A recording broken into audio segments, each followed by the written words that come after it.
is burst fracture in spine? If you or anybody in your family has been diagnosed with burst fracture due to a high velocity injury, don't worry. Normally, burst fracture is a special type of fracture in which there is a gross comminution of the fracture segments due to the injury. This is the fracture of the spine that normally happens because of high velocity injury, like road traffic accident, like falling from a height. In such situations, whenever there is a severe damage to one vertebra, to the extent that there are multiple small fragments of that vertebra, it is known as burst fracture. It can be very well diagnosed by an MRI or CT scan.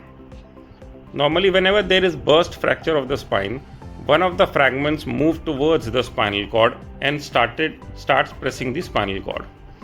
Whenever there is a compression over the spinal cord because of burst fracture, this could lead to neurological symptoms like pain radiating down the leg, or paralysis in the leg, or difficulty in passing motion or urine, or loss of sensation in some part of the legs. Normally, burst fracture happens in the thoracic spine, that is the middle segment of the spine, or it can happen in the lumbar spine also, that is the lower part of the spine. Rarely it can happen in the cervical spine also because of high velocity impact. So whenever there is a burst fracture in your spine and there is pressure over the spinal cord because of the broken bone fragment, then you should definitely consider seeing a doctor.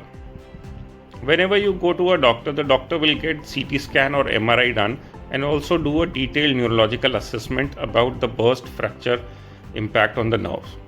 He will check the power in your legs, sensation in your legs, whether you are able to pass motion or urine.